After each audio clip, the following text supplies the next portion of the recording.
General Asim Munir को हुकूमत की जानिब से आर्मी चीफ मुकर्रर किया गया है। अब मुकम्मल तौर पे सदर पाकिस्तान के पास ये इख्तियार है कि वो फौरी तौर पे आसिम मुनीर साहब को आर्मी चीफ तैनात करते हैं या नहीं करते। इस सिलसिले में सदर पाकिस्तान जमान पार्क भी पहुंच चुके हैं। लिहाजा इस वीडियो के अंदर हमने ये बात करनी है कि कप्तान ने किस तरह से मुकम्मल तौर पे बाजी पलटी है, या कप्तान किस तरह से इस इंपोर्टेड माफिया की वो तमाम तर उम्मीदें, तमाम तर वो घटिया चालें उसको नाकाम बनाने जा रहे हैं। और ख़ास तौर पे इस वीडियो के अंदर हमने ये भी बात करनी है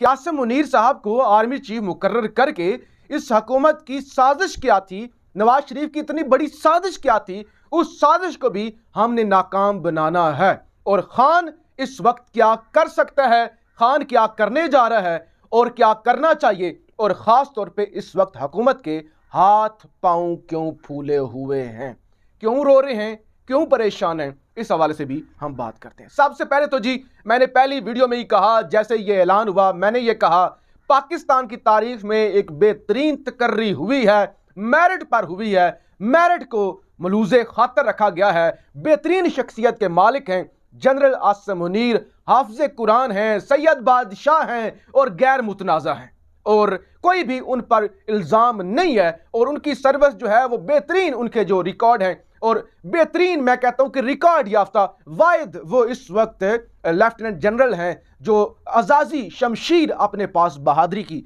रखते हैं। तो इसमें कोई शक नहीं कि वो हर लिहाज से परफेक्ट एक नाम है दीन के लिए, क्योंकि पाकिस्तान इस्लामी मुल्क है और पाकिस्तान में हर वक्त ये सेकुलर लिबरलिज्म इस तरह की जो है वो ना साजिशें होती रहती हैं। और कहा जाता है कि पाकिस्तान में जी नारा क्यों लगता है कि पाकिस्तान का मतलब क्या, ला इलाहा इल्लल्लाह, तेरा मेरा रिश्ता क्या, ये क्यों कहा जाता है, ये अक्सर जो है वो अहम शख्सियात गिला करती हैं। लेकिन ये वो शख्सियत हैं जो हाफिज़े कुरान, सैयद बादशाह, और फिर इनके बारे में इतलात ये है कि अपने अल्लाह और रसूल का जिक्र करने वाले नमाजी परहेजी बंदे हैं। यानी एक परफेक्ट, हर लिहाज से परफेक्ट मुहिब्बे वतन, ये ईमानदार शख्सियत के हामिल ये हैं। और मैं समझता हूं जाती तौर पे पीटीआई ने अगर इस सारे मामले के अंदर इसको मुतनाज़ा बनाने की कोशिश की तो यह बहुत बड़ा नुकसान होगा, यह तारीखी गलती होगी। याद रखिएगा, मैं साबित करूंगा, यह तारीखी गलती होगी अगर अब खान साहब ने या पीटीआई ने इसको मजीद या इसको मुतनाज़ा बनाने की कोशिश की, क्योंकि जनरल आसिम मुनीर साहब फौज के आर्मी चीफ हैं, मियां नवाज शरीफ के आर्मी चीफ नहीं हैं, और बेहतरीन शख्सियत के हामिल वो इंसान हैं। और फिर दूसरे नंबर पे इस वक्त पीटीआई को ये हरगिज पैगाम नहीं देना चाहिए और ना ही नई क़यादत के साथ टक्कर लेनी चाहिए कि वो नई क़यादत के साथ भी टक्कर ले ले और इस तरह का पैगाम दें कि हम आते ही आपके साथ जो है वो जंग एक छेड़ेंगे, बल्कि अच्छा पैगाम जाना चाहिए। और इस वक्त मुल्क क्योंकि डिफॉल्ट के करीब पहुंच गया है, इस वक्त अगर खान साहब खुले दिल का मुजाहरा करें, एक्सेप्ट करें और एक ट्वीट करें, मुबारकबाद दें, सारे मामले को पुरअमन तरीके से हल करें,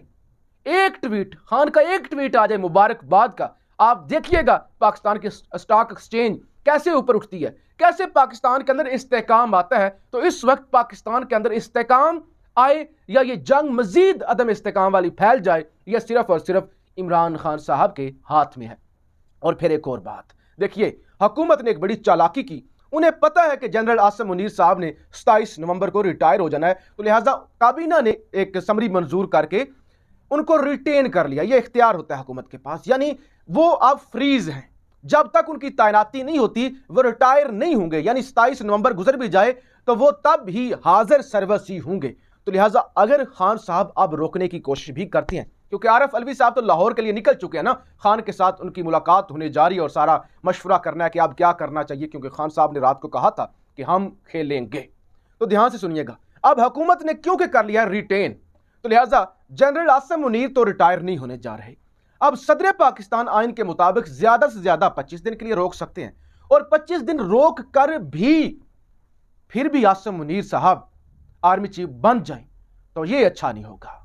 ये खान के लिए भी अच्छा नहीं होगा, पीटीआई के लिए भी अच्छा नहीं होगा। ये खुल्लम खुल्ला ये पैगाम होगा नई क़यादत के लिए कि हम आपके साथ भी वही वाली जो सूरत जो पिछली एस्टैब्लिशमेंट के साथ थी, पिछली क़यादत के साथ थी, उसी तरह से आपके मुखालिफ खड़े हुए हैं। तो लिहाजा जब आपको फायदा ही नहीं है कि उन्होंने रिटेन कर लिया है, तो इज्जत इसी में है, इज्जत भी इसी में है, बेहतरी भी इसी में है, मुल्क की सलामती भी इसी में है, मुल्क की मैशत और मुल्क के अंदर इस्तेकाम लाने की भी यही सूरत है कि अब इसको एक्सेप्ट कर लिया जाए। अब समरी जो है उस पर सिग्नेचर किए जाएं और जनरल आसिम मुनीर को मुल्क का आर्मी चीफ मान लिया जाए, जो हकीकी मानों में एक बेहतरीन पाकिस्तान को अल्लाह ताला ने, देखें इन्होंने पता नहीं क्या साजिश रचाई थी, लेकिन अल्लाह ताला ने पाकिस्तान के लिए बेहतरी की और पाकिस्तान में पहली दफा मेरिट पर तकर्री हुई। अब इनकी साजिश क्या है?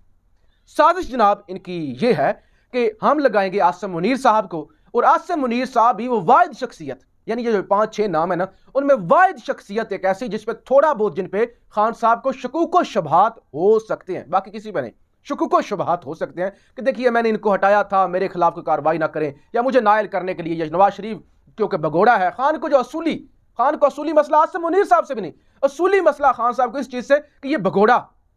ये मुल्क से भागा हुआ मफरूर, और आगे लंदन से भी आगे भागा हुआ, ये क्यों मुल्क की सलामती के बड़े फैसले करें, ये क्यों लगाएं? तो खान साहब को ये इतराज है, तो लिहाजा इन्होंने ये साजिश की कि हम इनको लगाते हैं। अब खान साहब जो है वो खेलेंगे सदर पाकिस्तान के साथ मिलकर, खान साहब इसको मुतनाज़ा बनाएंगे, लिहाजा खान की हम अगली एस्टैब्लिशमेंट के साथ भी जंग करवा देंगे।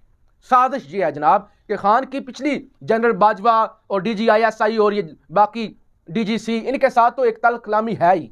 अब जो अगली आने वाली क़यादत है उनके साथ भी उसी रवश, उसी तरह की सूरत हाल पैदा हो, लिहाजा इमरान खान और एस्टैब्लिशमेंट एक दूसरे के सामने रहें, एक दूसरे के सामने आ जाएं, और इसी सूरत में जरदारी का फायदा है, इसी सूरत में नून लीग का फायदा है, इसी सूरत में मौलाना फजल रहमान का फायदा है कि यहां पे जंग रहे, एस्टैब्लिशमेंट इमरान खान की मुखालफत करे और ये एस्टैब्लिशमेंट के साथ लग जाए और फिर ये फायदे उठाएं, हुकूमतें करें। इसलिए इन्होंने ये सारी साजिश रचाई हुई है। इमरान खान साहब को चाहिए कि इस साजिश के अंदर इनकी साजिश कामयाब ना होने दें, और ये जो PTI और एस्टैब्लिशमेंट की नई क़यादत के साथ भी जंग छिड़वाना चाहते हैं, उस जंग का इख्तिताम करें। फौरी तौर पर आसिम मुनीर साहब को आर्मी चीफ सदर साहब को कहें कि सिग्नेचर करें और खान साहब खुद मुबारकबाद दें। और इस हवाले से कुछ मस्बत इशारे आए भी हैं, क्योंकि तहरीक इंसाफ का आया है आर्मी चीफ की नामजदगी पर मुवक्कफ जो चीफ ऑफ स्टाफ हैं खान साहब के शिबली फराज साहब, उनकी जनाब स्टेटमेंट आई है और वो कह रहे हैं कि जो भी तैनाती का अमल है वो आइन और कानून के मुताबिक होगा, यानी आइन और कानून के मुताबिक होगा। तो ये पहला सिग्नल आ गया है कि PTI जो है वो मुशावरत तो करेगी, वो सारा कुछ करेगी, लेकिन आइन और कानून से PTI बाहर नहीं निकलेगी, आइन और कानून के मुताबिक करेगी, कोई भी गैर आइनी काम नहीं करेगी। तो ये जनाब सूरत हाल है। इस वक्त सदर पाकिस्तान लाहौर ज़मान पार्क पहुंच रहे हैं, इमरान खान के साथ मुलाकात करके वो तमाम किस्म की मुशावरत जो है वो शुरू हो चुकी है। और इस वक्त जितने भी मेरी साबका फौजियों से रब्ते हुए, फौजी क़यादत से और मुख्तलिफ ज़राए से रब्ते हुए, जो मैंने खुद कन्फर्म किया, देखिए कल का नहीं पता,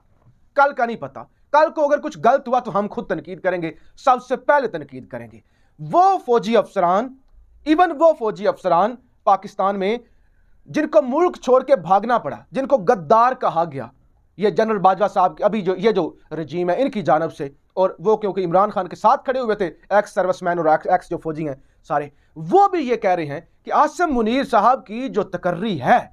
आसिम मुनीर साहब वाला जो फैसला है, ये बेहतरीन फैसला है और इमरान खान और PTI बहुत बड़ा ब्लंडर करेगी, बहुत बड़ी गलती और मिस्टेक करेगी अगर इसको चैलेंज करेगी या इसके इस वक्त इससे अगर खेलेगी। तो खान साहब कामयाब हैं, खान साहब जो है वो सुरखरू हो रहे हैं, खान साहब ने इस साजिश को कामयाब नहीं होने देना। और वैसे भी इन्होंने रिटेन कर लिया है, इन्होंने फ्रीज कर लिया है रिटायरमेंट, तो अब वैसे भी फायदा को नहीं होने लगा सिवाय इसके कि एक नई जंग छिड़ जाए। नई क़यादत को पहले ही पता है कि किसने रजीम चेंज करवाया, कोई काका नहीं है, कोई बच्चा नहीं है, कोई दूध नहीं पीता, सबको पता है मुल्क की मैशत का क्या हाल है, मुल्क के अंदर अदम इस्तेकाम, सियासी अदम इस्तेकाम, मुल्क किस तरफ जा रहा है सबको पता है, कोई किसी से छुपा नहीं हुआ। और जो भी नया आर्मी चीफ आएगा और जो आ चुके हैं जिनकी तकर्री की गई है, वो मुल्क को अब बचाएंगे, इस सियासी इंतशार को खत्म करेंगे, मुल्क बेहतर सिमत में ही जाएगा। नवाज शरीफ को पहले भी कोई फायदा नहीं हुआ, अब भी कोई फायदा नहीं होगा। अब खान साहब को बड़े दिल का मुजाहरा करना चाहिए और एक बेहतरीन तकर्री हो चुकी है, इसी में मुल्क की बेहतरी है, इसी से मुल्क अदम इस्तेकाम से निकल सकता है। अदरवाइज अगर यह मामला मजीद अदम इस्तेकाम की तरफ गया तो फिर जो हाल इस वक्त मुल्क का हो चुका है, आपको भी पता है, जो डिफॉल्ट करने के चांसेस हैं वो 90% से ऊपर चले गए हुए हैं, तो फिर मुल्क दिवालिया हो जाएगा। और एक अच्छी मूव, एक अच्छा ट्वीट अगर इमरान खान कर देंगे तो वो जो मुल्क दिवालिया होने के चांस 90% हो गए हैं वो कम होकर 50% से भी नीचे आ जाएंगे। तो लिहाजा इस वक्त मुल्क को बचाएं और मुल्क के लिए सोचें, कोई भी ऐसी खान साहब जो है वो मूव ना करें। और मैं समझता हूं इमरान खान का भला हो गया है, इमरान खान का भला हो गया है। और ये जो आसिम मुनीर साहब हैं वो भी कोशिश करेंगे कि वो इमरान खान और किसी के साथ भी सही मानों में जो सही ताल्लुकात हैं वो रखें और वो सही मानों में न्यूट्रल होने की कोशिश करेंगे, किसी की भी साइड नहीं लेंगे। और उम्मीद है पाकिस्तान में पहली दफ़ा फौजी की आदत जो है वो न्यूट्रल आएगी। उधर से हमें भारत में धमकियां दे रहा है, भारत जम्मू कश्मीर, आज़ाद कश्मीर और गिलगित बल्तिस्तान लेने की धमकियां दे रहा है। यह वक्त है हकीकी दुश्मनों का मुकाबला किया जाए, आपस में ना लड़ा जाए, आपस में मिल बैठकर अच्छे फैसले किए जाएं। पाकिस्तान जिंदाबाद।